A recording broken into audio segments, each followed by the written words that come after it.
All right, people. I am live. Let's see. Welcome to the show. This is The Experience. I am Drew, and it's just me, Oos. It's me by myself, day one-ish. No Justin tonight. He had a family thing. So, and again, at the end of the day, family is 1,000 times more important than grown men in tights, half-naked grown men in tights. But nonetheless, never fear, I am here to cover what we're going to talk about. I mean, in general, we were just going to do a short show because we were going to start early. Because I told Justin, like, hey, let's do an hour. Let's start an hour early because the Spurs game's at 9. You know, we can just do like a quick hour and then just talk about Saturday night's main event and the fallout from Raw. That's really about it. Because there's no other shows coming up. There's no other shows coming up this week. Obviously, we don't talk about AEW. I mean, I know he watches it. I don't. Actually, come to think of it, I don't even think he watches Dynamite that much.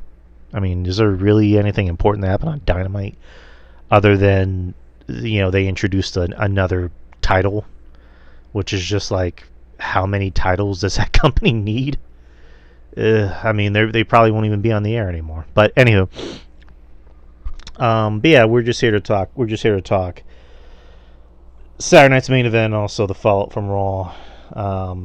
NXT was kind of a non-factor this week. I mean, it's usually the better of the shows, but it really didn't really. Nothing on the show really mattered. You know, it just really set up for everything that's going to happen next week. And then the show closed with Joe Hendry announcing that Thea Hale was going to be his tag team partner against Ethan Page and Chelsea Green, which it was a fun segment. You know, it ended with Thea putting a pie in Chelsea Green and Ethan Page's face. So, I mean, it was funny to. I mean, not funny, but it was fun to see Thea. Because I've always liked Thea. You know, there was a point where she was always on TV, and you know, then after a while she kind of just wasn't showing up anywhere, and then now she's back. So I mean, it's good to see her back. I'm just now looking in the chat. So Maurice, you kind of held down the fort in the chat. I mean, actually, I'm going to say you held down the fort. You did a good job, Maurice. Well, it was otherwise disposed. Baba Baba Doo, Ricky Tiki Tavi, Hogwarts is a terrible school. The weather, it's going to be chilly and cold when the temperature plunges to minus at 1 degree Celsius. Jesus Christ. Maurice, I know you're from Canada, dude. Like, how do you handle that cold weather, man? Like, you're better than me. You're better than all of us. Jeez. Oh yeah, I watched that World Series game, Maurice. I'm not the biggest baseball guy by any means, but I watched it because it was Game 7 and there was a lot of hype around it. So I was watching, and we're actually getting into it. I was actually going for the Blue Jays, Maurice. I think everybody was going for the Dodgers. I know Betty was going for the Dodgers. I kind of want to be the underdog and go for Toronto, and you know, it sucks that they lost, you know, in Toronto, but you know, hey, they worked hard to get there, so who's to say they can't get back there? So, hats off to your Blue Jays, Maurice. Yeah, Master G said, "Where is everyone?" No Justin tonight, Maurice. I mean, Master G, and you know, this was literally maybe 20-25 minutes before the show started when I got the text. So I'm just reading Maurice's comments to kind of kill time. Our top story: the Pillsbury Doughboy challenges Chef Boyardee to a fight.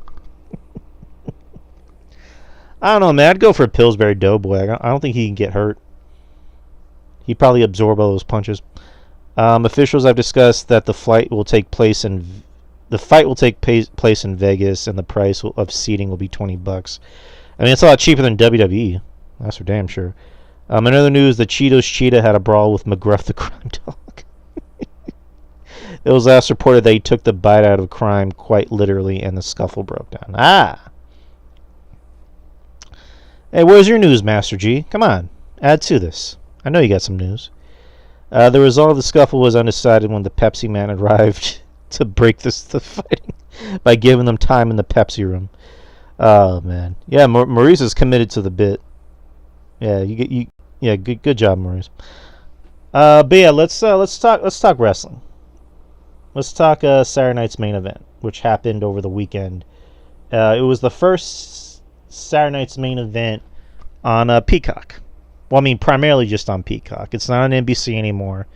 It's just Peacock. So you have to deal with commercials. You could just watch the show in its entirety and just not have to worry about bullshit. You can watch the matches in their entirety. That's been my biggest complaint with a lot of these Saturday night's main event shows, is that, you know, once we're really getting into the matches, boom, commercial. And then they come back for like 3 minutes and then boom, commercial. And I get it, it's NBC, but it's like, fuck. Like, this is ridiculous. So I'm glad that they're primarily just on Peacock. I don't have Peacock anymore because, you know, I'm cutting costs and I got rid of Peacock.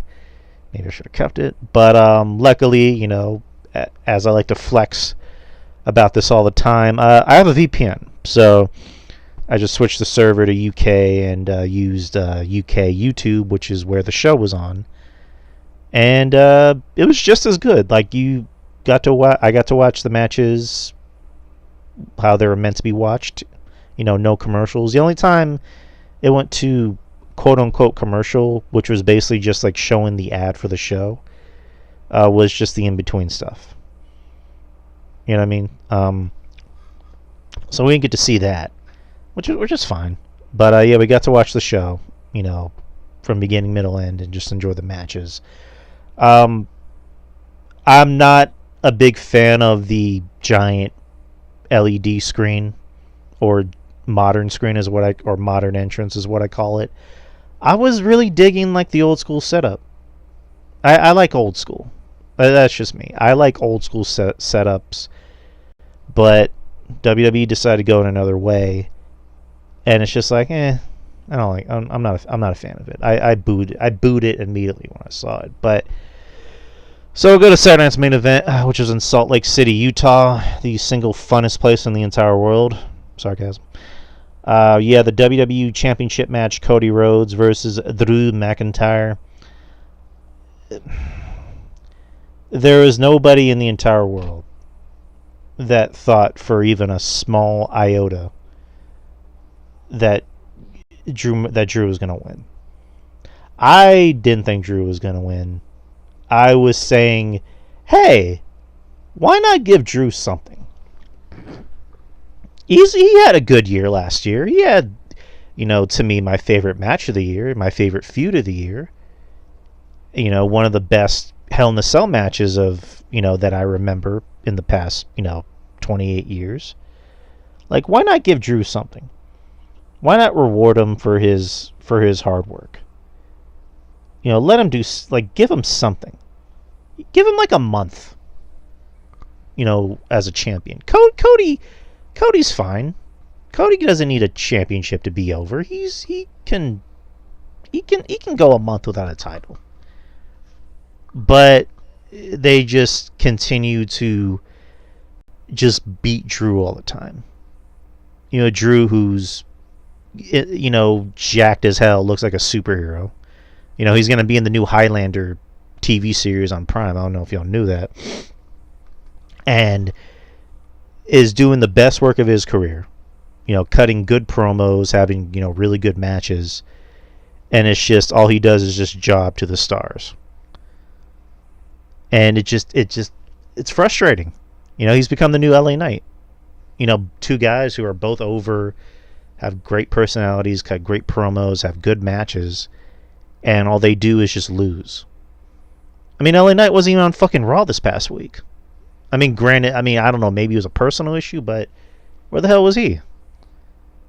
So I don't know. Again, I knew Drew wasn't gonna win, but it's like, I don't know. If you want to shake things up, have Drew win, because Cody's just, I don't want to say dead in the water, but I think Cody at this point is kind of stale. And to be honest, I can't even blame Cody fully.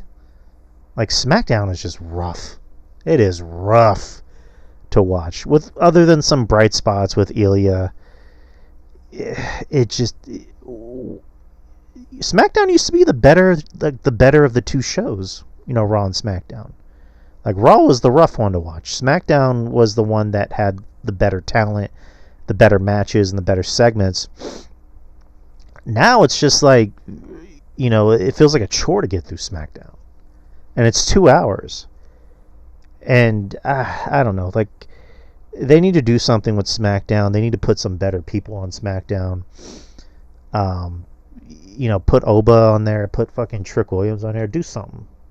Because it's not a good show. They got one of their lowest TV ratings recently. I guess since we're already on the topic.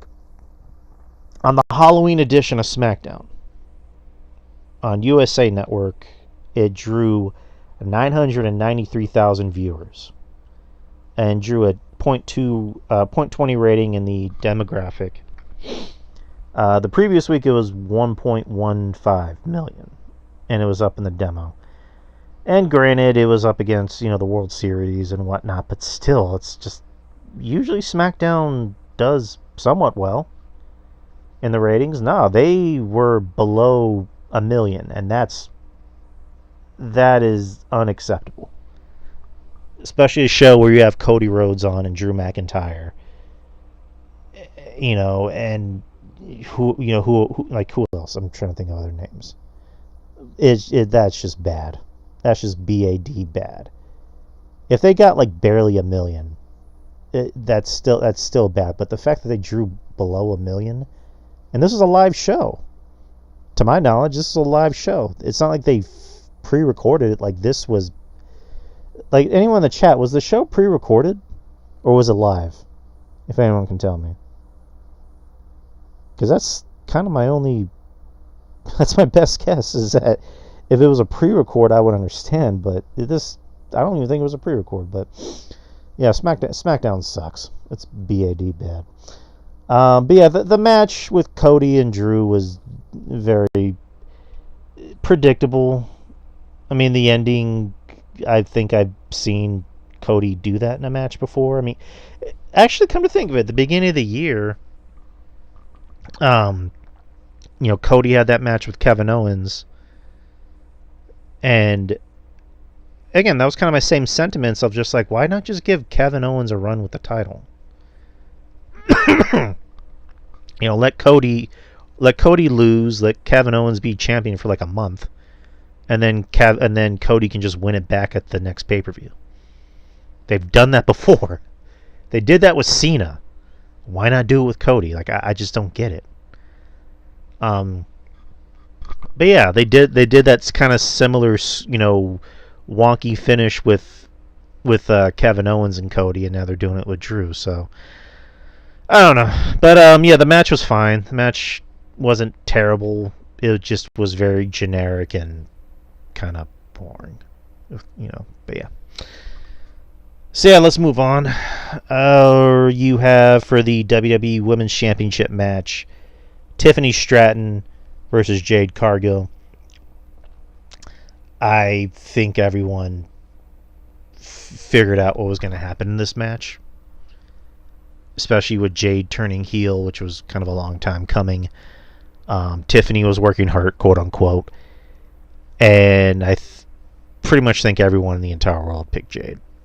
And it's not something I think anyone wanted to happen. At this point, it's like WWE has had Jade for, a year? And they've been waiting to make her a champion. So it made sense. Pretty much a squash match when you think about it. I mean, granted, Tiffany was working hurt, but Jade really dominated from like beginning, middle, end. And I'll give Jade this. she's better off as a heel because she's not very likable as a face. And nothing about Jade's wrestling style has really changed. She just does the same shit, rinse and repeat, from AEW. Granted, she probably has better talent to work with in WWE, but she just has the same matches. Nothing about her in-ring style changes.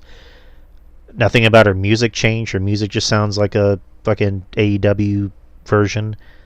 Nothing about her promos have changed. Nothing about her looks have changed. So, but yeah, she's the new WWE Women's Champion. I'm assuming this leads to her and Bianca at Mania. That's kind of the only thing that makes sense. So, but yeah, another reason probably not to watch SmackDown. Next is you have probably I think everyone's favorite match of the night. You have for the Intercontinental Championship, Penta versus Rusev versus Dominic in a triple threat. Again, goes without saying, like, Dom has the best shit on the show. He has the best segments. He has the best matches. Rusev's up there too. Rusev, ever since he's come back to WWE, it was one of those things where it's just like, is he going to do Rusev Day again? And then he decided to kind of be a more serious character, I guess, kind of a take of his AEW character of the Redeemer. And I know I just talked about Jade, where I just said she's just doing the same shit. With Rusev, it works because Rusev's actually good. Rusev, as Justin mentioned, is a heel that actually hates heels. Like, he hates everybody. He doesn't care who you are. He doesn't care if you're Dom, little baby boy Dom. And, he certainly doesn't care if you're Penta. So, Rusev, again, has the best matches on the show. And, yeah, he kind of loses a lot of big matches because I don't think anyone thinks he will beat Dom. And Dom just thinks of more creative ways to cheat and win. Eventually, I do think Penta is going to take the title off of Dom because, it's Penta. You can't not have him. It's Penta. There's no way he can not have a title. So I think Penta eventually is going to be the one to dethrone Dom for the Intercontinental Championship. But no, I really did enjoy this match. I loved it. All three of these guys know how to work with each other. Dom, along with like AJ Styles and Punk and Ilya and Sammy, they just seem to have good chemistry with anyone they get in the ring with. And I've said this time and time again, like, 5 years ago, Dom was always on the list of like my least favorite wrestlers of the year. Like, I just thought he was fucking horrible. And then you get him away from his dad and he joins the Judgment Day and becomes a heel, and it works. He learns how to become a better wrestler and have, pick up, better character, more character, what's the word to look for? Character development, I guess that's the best way to put it, with the Judgment Day, with Rhea, and it worked. He seems to work well with anyone that he's on screen with, whether it's Rhea or Liv or Roxanne. As far as like, in-ring work, he has good matches with anyone. So, and he knows little things. He little things, little details matter. I especially love the bit where he's taking a steel chair and then he tries to do the Eddie Guerrero bit, where like he pretends that the other guy hit him, and then the referee just goes, "It's a no disqualification match." And then Rusev just starts smiling and hitting him with it, so I thought that was funny. The spot where Rusev yells at a kid and scares him, like the kid even goes, "Ah!" I thought that was amazing. I loved every second of that. And just other things that made the match work. Dom finding even more creative ways, to, I guess you can't say cheat because this was a no DQ match, but like find different ways to, win, being the slimy little, scumbag snake that he is. I just loved it. My whole thing is like kind of how I mentioned with Drew, where I think he has the better matches on the show and the better shit. I just hope that Rusev isn't falling into that same hole where it's just like, yeah, you have consistently the better matches on the show, but we're just gonna have you jobbed at the stars. And I guess there's no shame in that, but at the end of the day, it's like, it makes sense for someone like Rusev to lose big matches. For someone like Drew, who's like 6'6" and jacked and in shape, and he's gonna be on the fucking Highlander, TV series. It's like, I don't know, he would look nice with a title. I'd like Rusev to win a title, but Rusev doesn't look like Drew, if that makes sense. You know what I mean? But yeah, I do. Penta is someone eventually who's I think is going to need a title. To me, I think he's obviously more over than Rusev. Has the better shit on the show. Sells merch. So yeah, I love this match, and I love all four guys or all three guys combined. And then John Cena announced the Last Time Is Now tournament. So usually I make sure to I kind of make an effort to let everyone know. Try to stay away from internet trolls. Try to stay away from news from Uncle Dave or Brian Alvarez or Fightful. Because I was hearing the news of like, WWE is going to book a tournament to see who's going to face John Cena in his final match. And I'm like, well, that's fucking stupid. Like, that is really fucking stupid. That is the dumbest fucking thing I've ever heard of, if it's true. So I'm just going to leave it alone, because there's no way in hell WWE would do that. There's no way in hell this current WWE would do that. Maybe the Vince era of things. I mean, because you remember, the story, of CM Punk wrestling The Undertaker at Mania. They did that fatal four-way match, and Punk was even like, that's dumb. Like, why not just have me come out and call him out? Instead, let's just do a fatal four-way match. Not for a title, but to see who's going to face The Undertaker. And then lose. Because Undertaker had to go back into hibernation or whatever. But yeah, I'm just like, there's no way they're going to do that. And they did.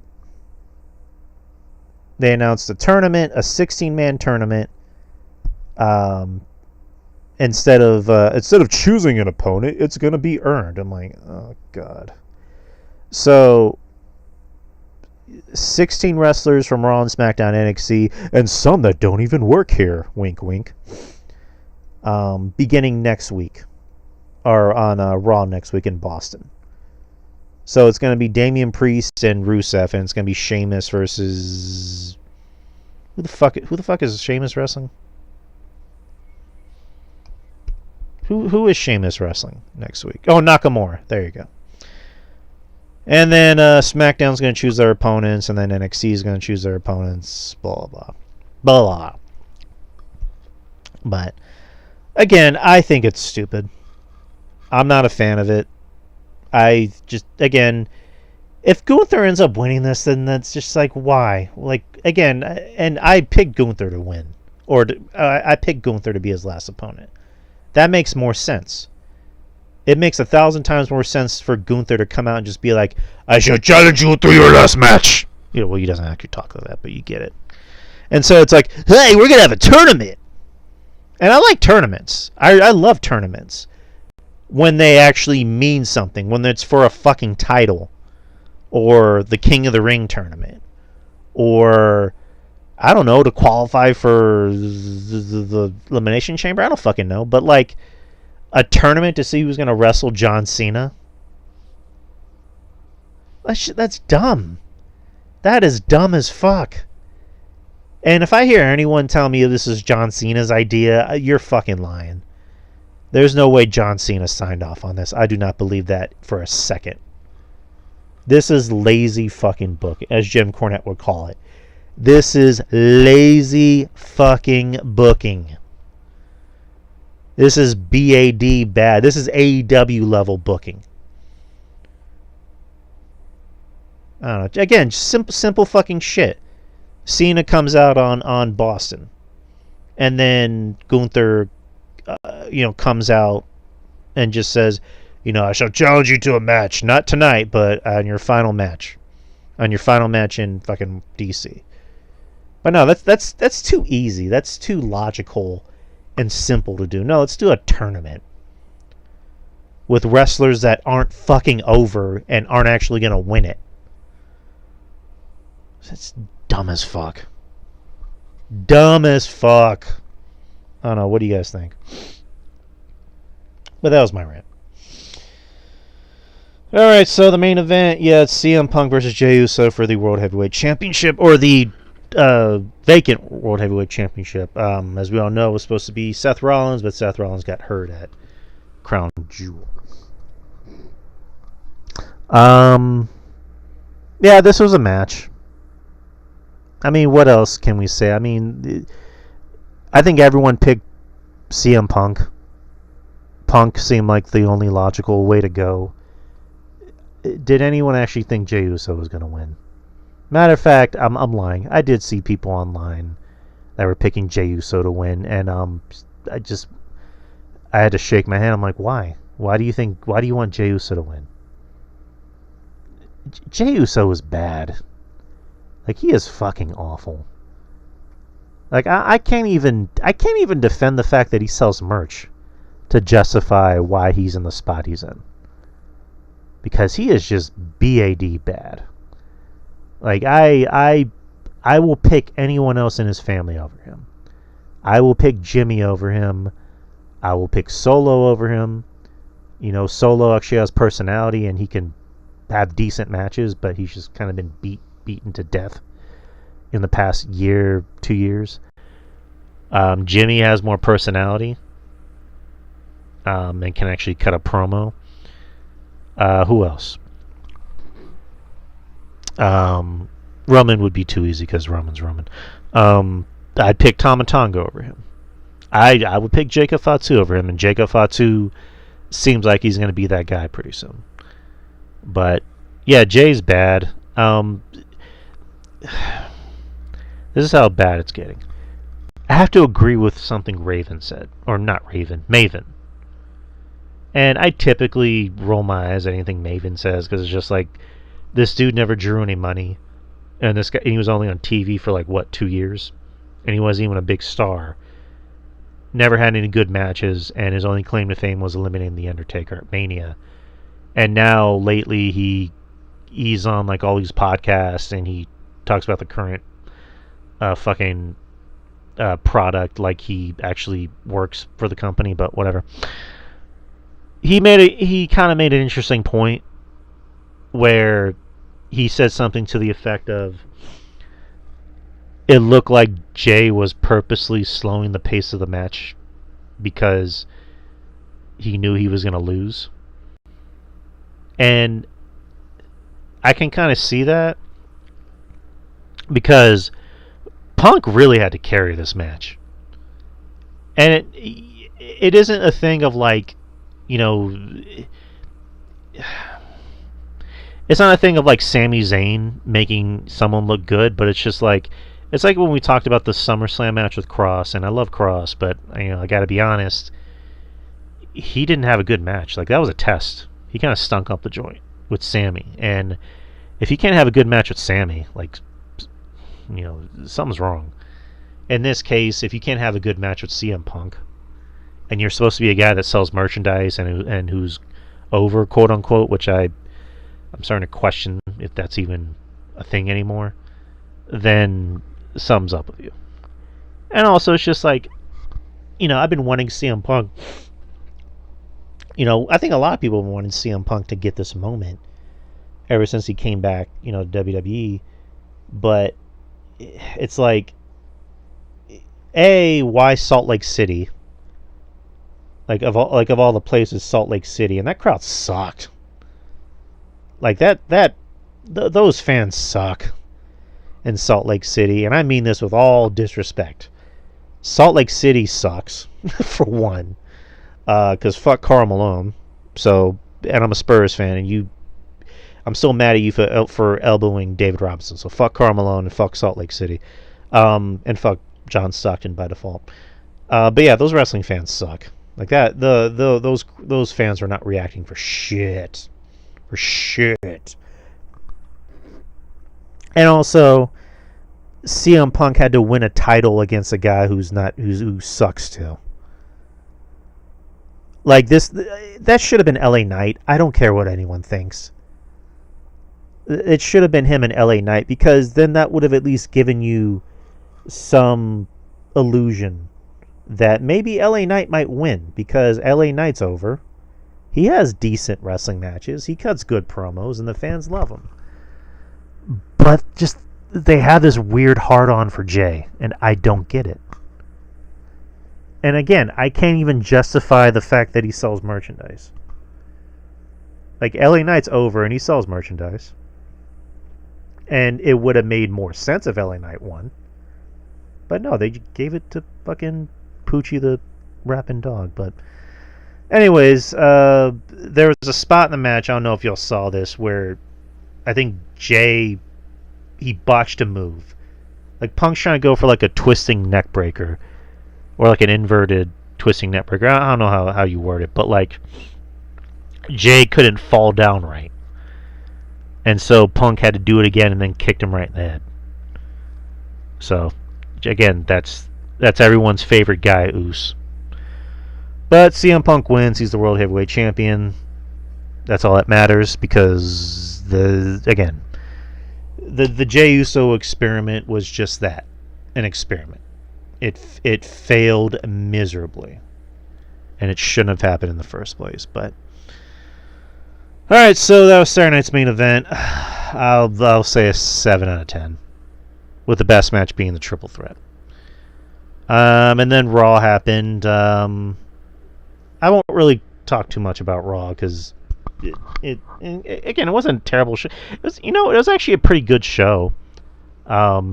The opposite of Saturday night's main event, the fans are actually into it, and they're in New Mexico, which Michael Cole.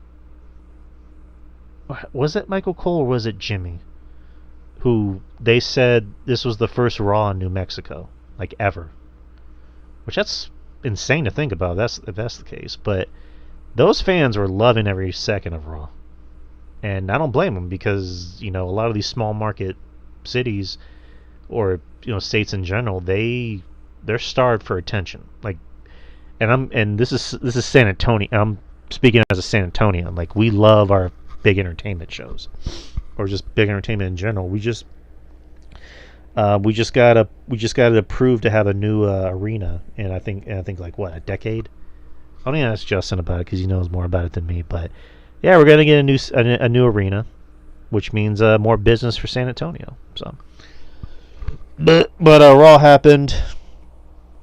CM Punk came out to open the show as the champion, and then just basically did the typical spiel of, I want to thank the fans, I want to thank AJ Lee, my wife, who has an ass that doesn't quit, which I thought was kind of cute. And then, brought up, being a fighting champion, I'm going to face whoever comes, my way, maybe the Vision, maybe AJ Styles. Surprisingly didn't bring up LA Knight, so I don't know what that means. And then Logan Paul comes out, and CM Punk just pretty much goes, "Oh no, not anyone but you." Like, no, not you. So, and spoilers, like, just kind of seems like that's where they're gonna go, is LA Knight versus, or not LA Knight. I wish it was LA Knight, but Logan Paul versus CM Punk, which wouldn't be a bad match or a bad program, because it's gonna end up being a good match, and if Logan can learn from anyone, it's Punk. So, and then eventually it's going to lead to Braun Breaker. But the Vision comes out, and they look like they're going to do a beatdown on Punk. And they do, and then Logan ends up joining the fight, and then they beat up Logan, and then Punk comes out with the steel chair. And blah, blah, blah, blah. So that sets up the main event, which is a tag team match, playa, with CM Punk and Jey Uso, which happened backstage where Jey Uso's like, man, I would have had your back, Oos, but I didn't, Oos, because you know Oos. But anyways, Oos, let me be your tag team partner, Oos. And Punk's like, okay. I'm like, it's that easy, right? So yeah, Jey Uso and CM Punk versus The Vision, which I believe ends in disqualification, or no, it ends in double countout because both men were fighting outside. To which the crowd didn't like, which I agree, that was kind of a stupid ending. And they start beating down everybody, and then Logan Paul comes in to join the fight, and he puts on brass knucks and knocks out CM Punk, and then hands him to Paul Heyman, and now Logan Paul is, I guess he's the new leader of the Vision, or he's joining the Vision. Oh no, he's a part of the Vision somehow, which isn't a bad idea. One thing about Logan Paul's, run in WWE is I'm surprised he's never had an entourage. Like I'm genuinely surprised that they never put a group of guys around him, because he is somebody that I think benefits from having people around him. Because he's a douche. He's a massive douche, and what do massive douches do? They surround themselves with people who are even more massive douches. So I think this works. I'm interested to see where it goes. And yeah, I'm fine with it. But as per the rest of Raw, you had Becky Lynch come out and cut her pipe bomb, which was random as fuck. But she had a pretty good line where she said the only cool thing to come out of New Mexico was a show based on how much meth you people do. So I thought that was good. So they're still doing her and Maxine, which I'm intrigued by. I'm still kind of intrigued by.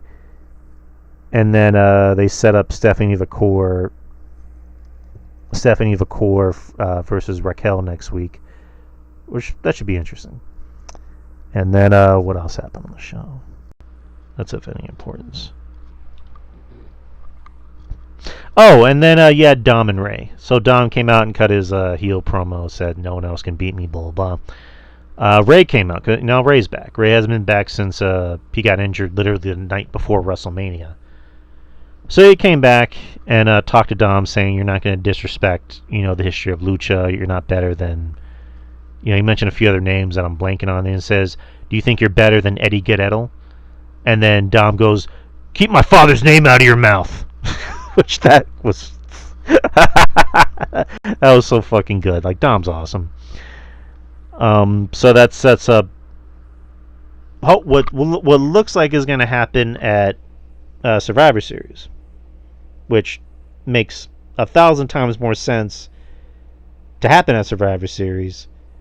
And at this point, it makes more sense for that to be the main event. Like, what else could be the main event for this show?